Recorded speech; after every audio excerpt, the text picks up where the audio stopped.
Hello students, how are you? कैसे हैं आप लोग?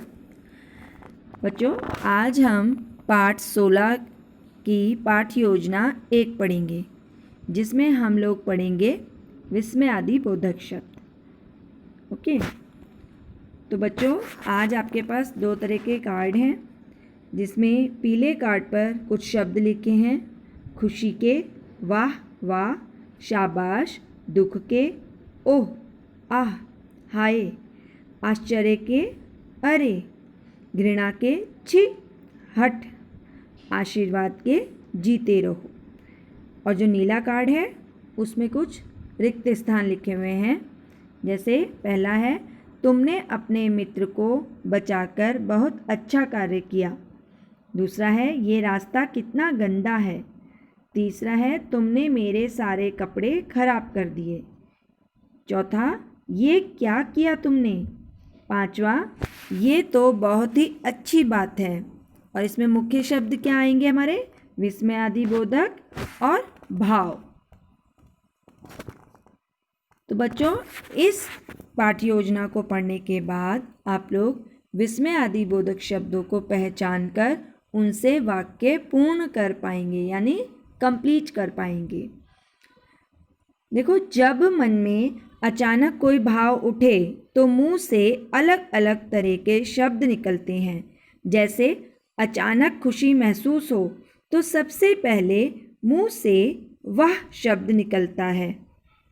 तो बच्चों, आश्चर्य और दुख हो तो किस तरह के शब्द निकलते हैं? सोच के बताओ। अगर हमें कोई आश्चर्य हो रहा है तो किस तरह के शब्द निकलेंगे? यस, या अरे। और दुख महसूस होगा तो आह या हाय। जब हमें दर्द होता है हम बोलते हैं ना हाय, तो इस तरह के शब्द निकलेंगे। तो आज हमारा जो एक्टिविटी होगी वो किस तरह से होगी कि जैसे मैंने आपको पहले ये शब्द दिखाए थे, यानी जो एक फिलअप्स हैं, जो पीले कार्ड के शब्द हैं, उनमें से हमें देखना है कि नीले वाले कार्ड में हमें कौन से शब्द फिल करने हैं, भरने हैं। ठीक है, तो अपने साथी के साथ मिलकर पीले कार्ड पर लिखे भावों के अनुसार विस्मयादि बोधक शब्दों को छांटिए और नीले कार्ड में लिखे अधूरे वाक्यों में भरकर वाक्य को पूरा कीजिए। तो बच्चों, आप इस तरह से देख रहे हैं, ये हमारे सामने सूची बनी हुई है। इसमें कैसे शब्द हैं? ये सब विस्मयादि बोधक शब्द हैं। शोक के हैं, खुशी के हैं, चेतावनी के भी हैं, आशीर्वाद और स्वीकृति के हैं, जब हम किसी को किसी बात की हाँ बोल देते हैं। ठीक है, तो आप इन सूची के सहायता से भी शब्द देख सकते हो और अपनी एक्टिविटी को कंप्लीट कर सकते हो जो आपको कार्य दिया जा रहा है। तो बच्चों, आपने काम कर लिया होगा। अब देखते हैं कि आपने क्या किया है। तो बच्चों, आपने वाक्यों में कौन कौन से विस्मयादि बोधक शब्द पहचान कर लिखे? शाबाश। ठीक है, तुमने अपने मित्र को बचाकर बहुत अच्छा कार्य किया, क्योंकि उसने अच्छा काम किया है तो हम उसको शाबाशी देंगे, है ना। फिर ये रास्ता कितना गंदा है। छी छी, ये रास्ता कितना गंदा है। गंदी चीज के लिए हम छी बोलते हैं ना। हाय, तुमने मेरे सारे कपड़े खराब कर दिए। अब किसी ने हमारे कोई कपड़े गंदे किए तो हमें दुख होगा ना, तो हाय आया है उसमें। अरे, ये क्या किया तुमने। अरे यानी यहाँ पे हमें आश्चर्य हुआ है। वाह वाह, ये तो बहुत ही अच्छी बात है, यानी ये खुशी का विस्मयादि बोधक शब्द है। नेक्स्ट क्वेश्चन है कि विस्मयादि बोधक शब्द किसे कहते हैं? विस्मयादि बोधक शब्दों का इस्तेमाल क्यों किया जाता है? तो बताओ बच्चों। यस, विभिन्न भावों का बोध कराने वाले शब्दों को विस्मयादि बोधक शब्द कहते हैं, जो हमारी फीलिंग को बताते हैं। ठीक है ना, हमारे मन के भावों को बताते हैं। जैसे खुशी के लिए वाह, दुख के लिए हाय, आश्चर्य के लिए अरे, घृणा के लिए छी आदि। इनका इस्तेमाल अपने लेखन को भावपूर्ण बनाने के लिए किया जाता है। यानी हमारी भावनाओं को पता चलता है इन शब्दों से। कई बार एक ही वाक्य में अलग अलग विस्मय आदि बोधक शब्दों का इस्तेमाल करने पर शब्द के अनुसार ही वाक्य का भाव भी बदल जाता है। इनका इस्तेमाल विशेष रूप से नाटक और संवाद लिखते समय किया जाता है।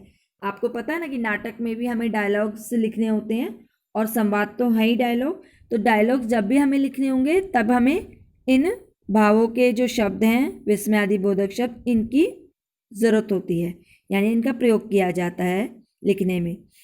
वाक्य में आए भाव को समझकर उसके अनुसार विस्मय आदि बोधक शब्दों का चुनाव करते हैं। यानी हम सेंटेंस देखते हैं, वाक्य देखते हैं कि उसमें किस तरह का भाव छिपा हुआ है, फिर हम उसी तरह का विस्मय आदि बोधक शब्द प्रयोग करते हैं। बच्चों, अब तीसरा प्रश्न ये उठता है कि क्या हम विस्मय आदि बोधक शब्दों का इस्तेमाल करते हुए छोटा सा संवाद लिख सकते हैं? तो कैसे उदाहरण देना है आपने? सोच के बताओ। यस, हाँ, क्योंकि इससे पात्रों द्वारा कहे गए वाक्यों में स्पष्ट रूप से भाव का पता चलता है। जैसे प्रिया, वाह, प्रिया बोल रही है वाह तुम्हारी लिखावट तो बहुत अच्छी है। और दूसरा क्या है? धत, मेरी तो बहुत बुरी है। अनीता कह रही है कि अरे परेशान ना हो, अभ्यास करने से अच्छी हो जाएगी। तो आपने देखा कि इसमें दो वाक्यों का प्रयोग किया गया है। दो वाक्यों में मतलब इन दो विस्मय आदि बोधक शब्दों का प्रयोग किया गया अलग अलग। तो बच्चों, अब आपको अगर लगता है कि अभी भी आपको विस्मय आदि बोधक शब्दों को पहचानने में समस्या है, तो आप क्या करेंगे? दोबारा से उन वाक्यों को पढ़ें और समझें कि वाक्य में क्या कहा जा रहा है और उसमें कौन से भाव आपको समझ में आ रहे हैं। फिर आपने विस्मय आदि बोधक उन्हीं शब्दों का प्रयोग करना है। और दूसरा क्या कर सकते हैं, अगर ज़्यादा आपको हेल्प की ज़रूरत है तो विस्मय आदि बोधक शब्दों का इस्तेमाल करते हुए अपने साथी से किसी आश्चर्यचकित करने वाले विषय पर बातचीत कीजिए, जिसमें आश्चर्य वाले आप विस्मय आदि बोधक शब्द प्रयोग कर सकें। तो बच्चों, इस पाठ्य योजना को पढ़ने के बाद जो आपका कक्षा कार्य है 16.1 जो आपकी वर्कबुक में पेज है उसको करेंगे, और गृह कार्य में आप पाठ्य पुस्तक में से अभ्यास प्रश्न यानी कि आपने 4, 5 और 6 प्रश्न के उत्तर करने हैं। Thank you.